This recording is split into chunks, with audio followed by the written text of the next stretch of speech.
കൂട്ടുകാർക്കും സ്വാഗതം. It's me Fathima. Yes മക്കൾ, നമ്മൾ ഇന്ന് പറയാൻ വേണ്ടി പോകുന്നത് ആശയലേഖനമാണ്. ഒന്നാമത്തെ പാഠഭാഗമായിട്ടുള്ള ഗ്രാമകന്യക എന്ന പാഠഭാഗത്തെ ആസ്പദമാക്കിയിട്ട് ഒരു കുറിപ്പ് എഴുതാൻ വന്നു കഴിഞ്ഞാൽ എങ്ങനെയാണ് എഴുതുക എന്നുള്ളതിനെ കുറിച്ചിട്ടാണ് നമ്മൾ പറയാൻ വേണ്ടി പോകുന്നത്. നമുക്ക് അതിലേക്ക് കിടക്കാം.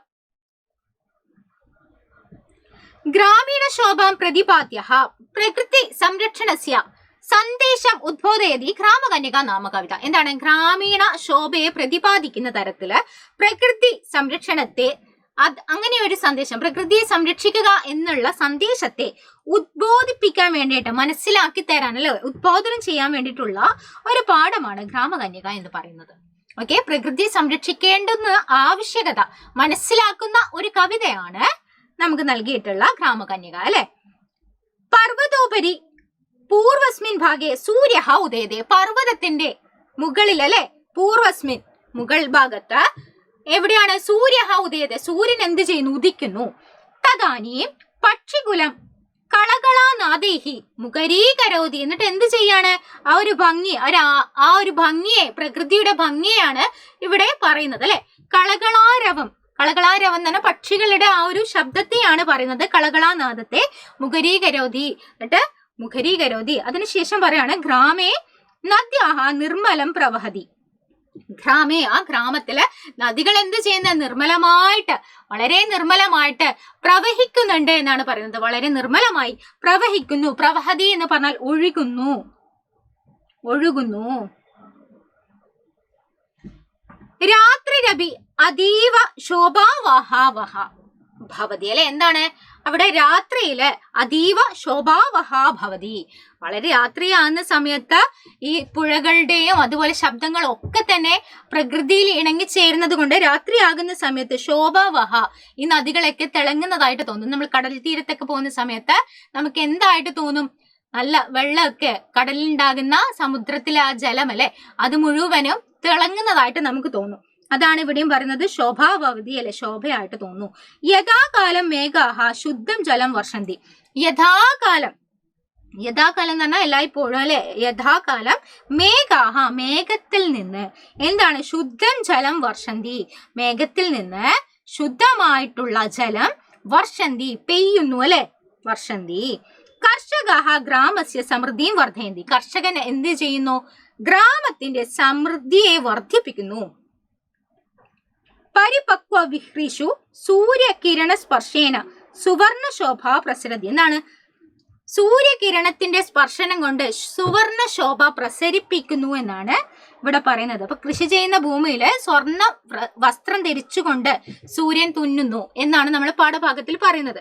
അങ്ങനെ വെച്ച് കഴിഞ്ഞാല് സ്വർണ്ണ കളറായിരിക്കും ഈ സൂര്യന്റെ വെയിലേക്കുന്ന സമയത്ത് നമ്മുടെ നെൽപ്പാടങ്ങൾ മുഴുവനും ഒരു ഗോൾഡിഷ് കളർ അടിക്കും. അപ്പൊ അതിനെ കുറിച്ചിട്ടാണ് പറയുന്നത് കേട്ടോ. യെസ്.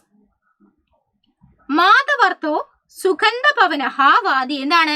സുഗന്ധ ഭവനഹ, സുഗന്ധമുള്ള, അല്ലെ, സുഗന്ധം പൂശിയ കാറ്റ്, അല്ലെ, നമ്മുടെ മാനം കൊണ്ടുവരുന്ന ആള് അല്ലെങ്കിൽ കാറ്റ്, കൃഷ്ണന്റെ മാല എന്നൊക്കെ പറയുന്നുണ്ട്, അല്ലെ, ഭൂമിയെ ധരിപ്പിക്കുന്നു എന്ന് പറയുന്നുണ്ട്. അപ്പൊ മാധവൻ എന്താണ് ചെയ്യുന്നത്? സുഗന്ധ ഭവനഹ വാദി, സുഗന്ധത്തോട് കൂടിയിട്ടുള്ള കാറ്റ് ഇങ്ങനെ വീശുന്നു. തഥാ ഭൂമൗ പുഷ്പാണി പതന്തി. അതുകൊണ്ട് തന്നെ നല്ല സുഗന്ധപൂരിതമായിട്ടുള്ള കാറ്റിങ്ങനെ വീശുന്ന സമയത്ത് എന്ത് ചെയ്യാണ്? ഭൂമൗ, ഭൂമിയിലേക്ക്, പുഷ്പാണി, പൂക്കൾ എന്ത് ചെയ്യുന്നു? പതന്തി, വീഴുന്നു. ഏവം വസുധായാം സർവേ മനോഹാരിതയാ വർത്തന്തി. അപ്പൊ നമ്മുടെ വസുധായം, നമ്മുടെ ഭൂമിയെ വളരെ മനോഹാരിതയോട് കൂടിയിട്ടാണ് ഇവിടെ പറയുന്നത്, അല്ലെ. യെസ്. താദൃശ ഭൂമി പരിപാലനം അസ്മാകം ദായിത്വമിതി ച കവിത ബോധേത്. എന്താണ്? ഇത്തരത്തിലുള്ള ഭൂമിയെ, നമ്മുടെ ഭൂമിയെ പരിപാലിക്കേണ്ടത് നമ്മുടെ കടമയായിട്ടാണ് ഇവിടെ കണക്കാക്കുന്നത് എന്നാണ് ഈ ആശയലേഖനത്തിൽ പറയുന്നത്. ആശയലേഖനം എഴുതുന്ന സമയത്ത് വളരെ കൃത്യമായിട്ട് നിങ്ങൾ എഴുതാൻ വേണ്ടി പഠിക്കുക കേട്ടോ, തെറ്റിക്കാതിരിക്കുക. ഗ്രാമീണ ശോഭാം പ്രതിപാദ്യ പ്രകൃതി സംരക്ഷണ സന്ദേശമാണ് ഇതിൽ കൊടുക്കുന്നത് എന്ന് പറഞ്ഞു. അതുപോലെ പർവ്വതത്തിന് മുകളിൽ സൂര്യൻ, അല്ല, പൂർവസ്മിൻ ഭാഗ്യ സൂര്യ ഉദയതേ, സൂര്യൻ ഉദിക്കുന്നുണ്ട് എന്ന് പറയുന്നുണ്ട്. തദാനി പക്ഷികുലം കളകളാനാദേഹി മുഖരീകരോതി. എന്താണ്? കളകളാനാദം കൊണ്ട് അതിങ്ങനെ മുഖരീകരോതി. പിന്നെ ഗ്രാമേ നദ്യാഹ നിർമ്മലം പ്രവഹതി. ഗ്രാമത്തില് എന്ത് ചെയ്യാണ്? ഗ്രാമേ, നദികള് വളരെ നിർമ്മലമായിട്ട് ഒഴുകുന്നുണ്ട്. അത് കൂടാതെ രാത്രി രവി അതീവ ശോഭാവാഹാവതി, അല്ലെ, രാത്രിയില് വളരെ ശോഭാവാഹിയായിട്ട് തോന്നുന്നുണ്ട്. യഥാകാലം മേഘാഹ ശുദ്ധം ജലം വർഷതി, എപ്പോഴും മേഘത്തിൽ നിന്ന് ശുദ്ധം ജലമാണ് വരുന്നത് അല്ലെ. പിന്നെ കർഷകാഹ ഗ്രാമസ്യ സമൃദ്ധിയും വർദ്ധയതി, കർഷകന്മാര് വളരെ സമൃദ്ധിയിലാണ്, ഗ്രാമത്തില് കർഷകര് സമൃദ്ധിയിലാണ് വർദ്ധിപ്പിക്കുന്നത്. സമൃദ്ധിയെ വർദ്ധിപ്പിക്കുക എന്ന് പറഞ്ഞാൽ കൃഷി ചെയ്യുന്നു എന്നുള്ള അർത്ഥമാണ് കേട്ടോ. പരിപക്വ വിഹ്രീഷു സൂര്യകിരണ സ്പർശേന സുവർണ ശോഭ പ്രസരതി, അപ്പൊ സൂര്യകിരണങ്ങൾ കൊണ്ട് സുവർണ ശോഭയായിട്ട് പ്രസരിപ്പിക്കുന്നു, അത് ഇങ്ങനെ സ്പ്രെഡ് ചെയ്യുന്നു. മാധവർത്തോ സുഗന്ധ പവനഹ വാതി, എന്നിട്ട് നല്ല മണമുള്ള സുഗന്ധത്തോട് കൂടിയിട്ടുള്ള കാറ്റാണ് വീശുന്നത്. അതുകൊണ്ട് തന്നെ ഭൂമിയിലെ പുഷ്പങ്ങൾ എന്ത് ചെയ്യുന്നു, പതന്തി വീഴുന്നു. ഏവം വസുധായം സർവേ മനോഹാരിത വർത്തന, അപ്പൊ വസുധായ എന്താണ്, വളരെ വസുധായ ഭൂമിയെ മനോഹാരിത കൊണ്ട് വർത്തന്തി, മനോഹാരിതയായിട്ട് നിറഞ്ഞതാണ് എന്നാണ് ഉദ്ദേശിക്കുന്നത് കേട്ടോ. താദൃശ ഭൂമിയെ പരിപാലനം അസ്മാകം ദായിത്വമിതി ച കവിത ബോധയതി. ഇത്രയും കാര്യങ്ങളാണ് ഈ ഒരു ആശയലേഖനത്തിൽ നമ്മൾ പറയുന്നത്. അതുപോലെ തന്നെ അന്വയം ലേഖനം നമുക്ക് വരും, അന്വയ ലേഖനം അല്ലെ. നമുക്കൊന്ന് നോക്കാം, ഓരോന്നിന്റെയും അന്വയം എങ്ങനെയാണ് എഴുതുക എന്നുള്ളത് നോക്കാം. പൂർവസ്യാം ദിശി പർവ്വതരാജ കനകം താപയതി, പൂർവസ്യാം ദിശി പർവ്വതരാജ കനകം താപയതി, കോകില പോത്തെ മംഗളഗഗനം മധുരം ശ്രാവയതി. എന്താണ്, കിഴക്ക് വരുന്ന അല്ലെ, കിഴക്ക് ദിക്കിലെ പർവ്വതരാജൻ, അഥവാ ഇവിടെ എന്താണ്, പർവ്വതരാജ പൂർവസ്യാം ദിശി കനകം താപയതി. പർവ്വതരാജൻ എന്ന് പറയുന്നത് ഹിമാലയത്തെയാണ് ഉദ്ദേശിക്കുന്നത്. അതുപോലെ കിഴക്കു ദിക്കിലെ പർവ്വതരാജൻ സ്വർണത്തെ ഒരുക്കുന്നു, അഥവാ സൂര്യൻ ഉദിക്കുന്നു എന്നുള്ള അർത്ഥമാണ് കേട്ടോ. കോകില പോതഹ മംഗളഗഗനം മധുരം ശ്രാവയതി, കുയിലിന്റെ കുട്ടി മംഗളഗാനം മധുരമായിട്ട് പാടുന്നു എന്നാണ് പറയുന്നത്. അടുത്തത് ഗ്രാമസുതായൈ ദർപ്പണവേഷം തനുദേ ശൈവലനി അഞ്ജനലേപം രാതിനികാമം രജനി ഗ്രാമസഖി. എന്താണ്, ശൈവലനി ഗ്രാമസുതായൈ ദർപ്പണവേഷം തനുദേ, ഗ്രാമസഖി രജനി അഥവാ ഗ്രാമസുതായൈ അഞ്ജനലേപം നികാമം രാതി.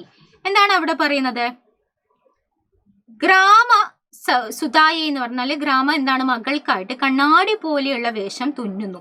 ശൈവലനി എന്നിവിടെ പറയുന്നത് നദിയെയാണ്. ഓക്കെ, നദിയുടെ പ്രവാഹത്തെയാണ് ഇവിടെ ഉദ്ദേശിക്കുന്നത് എന്നർത്ഥം. ഓക്കെ,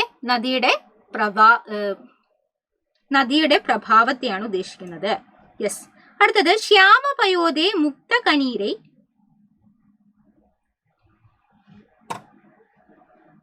ശ്യാമപയോദേ മുക്ത കനീരഹ, അതിനുശേഷം രവനി തോഷയതി പങ്കിലപാദൗ നാഗസമാമം കുരുതോ ഗ്രാമമുമം. എന്താണ്, ശ്യാമപയോദഃ മുക്ത കനീരൈഹി അവനിം തോഷയതി പങ്കിലപാദഃ അമും ഗ്രാമം നാഗസമം കുരുതേ. എന്താണ്, മുത്തു പോലുള്ള നീരുകൾ കൊണ്ട് ഭൂമിയെ ആര് സന്തോഷിപ്പിക്കുന്നുണ്ട്, പങ്കിലപാദഃ. പങ്കിലപാദഃ എന്ന് പറഞ്ഞാൽ ചളി പുരണ്ടിട്ടുള്ള കാലുള്ളവൻ, അഥവാ കർഷകൻ എന്നുള്ള അർത്ഥം.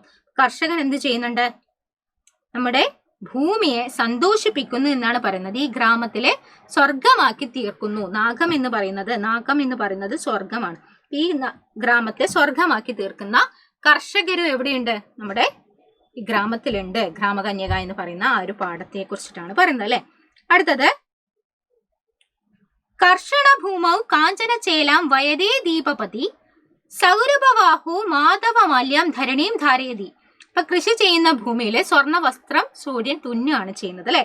കൃഷി ചെയ്യുന്ന, അപ്പൊ ദീപപതിഹി കർഷണ ഭൂമൗ കാഞ്ചന ചേലാം വയതേ സൗരഭവാഹ ധരണി മാധവമാല്യം ധാരയതി. എന്താണ്, കൃഷി ചെയ്യുന്ന ഭൂമിയിലെ സ്വർണ്ണ വസ്ത്രം സൂര്യൻ തുന്നുന്നുണ്ട്. അതുപോലെ മണം കൊണ്ടുവരുന്ന ആൾ അഥവാ കാറ്റ് എന്ത് ചെയ്യുന്നു, കൃഷ്ണന്റെ മാല ഭൂമിയെ ധരിപ്പിക്കുന്നു. എന്ന് വെച്ച് കഴിഞ്ഞാല് കൃഷ്ണന്റെ മാല ഭൂമിയെ ധരിപ്പിക്കുന്നു പറഞ്ഞാല് കാറ്റുകൊണ്ട് എന്ത് ചെയ്യാണ്, പൂക്കൾ ഇങ്ങനെ താഴേക്ക് വീഴുകയാണ് ചെയ്യുന്നത്. അതാണ് ഇവിടെ ഉദ്ദേശിക്കുന്നത് കേട്ടോ. ഭൂമിയെ ധരിപ്പിക്കുന്നു എന്ന് പറയുന്നത് നിലത്തേക്ക് വീഴുന്നു.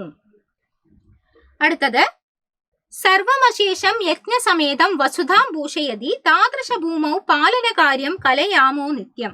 എന്താണ്, സർവം യജ്ഞസമേതം വസുധാം അശേഷം ഭൂഷയതി താദൃശ ഭൂമേഹി പാലനകാര്യം നിയതാം കലയാമ. ഇവിടെ എന്താണ് പറയുന്നത്, ഭൂമിയെ എല്ലാവരും അലങ്കരിക്കുന്നു, ഭൂഷയതിയിൽ അലങ്കരിക്കുകയാണ് ചെയ്യുന്നത്. അതുകൊണ്ട് തന്നെ എന്തായിട്ട് മാറുന്നു എന്നാണ് പറയുന്നത്, സംരക്ഷിക്കുക എന്നത് തുടർന്നു കൊണ്ടിരിക്കുക. നമ്മൾ എല്ലാവരും ഭൂമിയെ അലങ്കരിക്കുകയാണ് ചെയ്യുന്നത്. അതുകൊണ്ട് തന്നെ പാലന കാര്യം അല്ലെ, സംരക്ഷിക്കുക എന്നുള്ള കാര്യം കലയാമര നിത്യമായിട്ടും കലയാമര നമുക്ക് എന്ത് ചെയ്യാം, ചെയ്തുകൊണ്ടിരിക്കാം, തുടർന്നു കൊണ്ടിരിക്കുകയാണ് എന്നാണ് ഇവിടെ പറയുന്നത്. ഓക്കെ, നിങ്ങൾ പഠിക്കേണ്ടുന്നത് ഒന്ന് ഇതിൽ നിന്ന് വരുന്ന അന്വയം കൃത്യമായിട്ട് പഠിക്കുക, ഗദ്യക്രമം എഴുതുക എന്ന് പറഞ്ഞിട്ട് നിങ്ങൾക്ക് എക്സാമിന് ക്വസ്റ്റ്യൻ എന്തായാലും വരും. അപ്പൊ അതുകൊണ്ട് തന്നെ 2 കാര്യങ്ങളാണ് ഇപ്പോൾ പറഞ്ഞിട്ടുള്ളത്. ഒന്ന് ആശയലേഖനം, അതുപോലെ അന്വയം. അന്വയലേഖനം വളരെ ഇമ്പോർട്ടന്റ് ആണ്, അന്വയം വരും. അതുപോലെ ആശയം എഴുതാം. ഈ പാഠഭാഗവുമായിട്ട് ബന്ധപ്പെടുത്തിയിട്ട് നിങ്ങൾക്ക് മനസ്സിലാകുന്ന കാര്യങ്ങൾ എഴുതുക എന്ന് പറഞ്ഞിട്ട് ഒരു ക്വസ്റ്റ്യൻ വന്നാലും നിങ്ങൾക്ക് എഴുതാൻ വേണ്ടി പറ്റണം. യെസ്, ഇപ്പൊ ഇത്രയും കാര്യങ്ങളാണ് ഇവിടെ പറയാനുള്ളത്. മനസ്സിലായി എന്ന് വിചാരിക്കുന്നു. Thank you.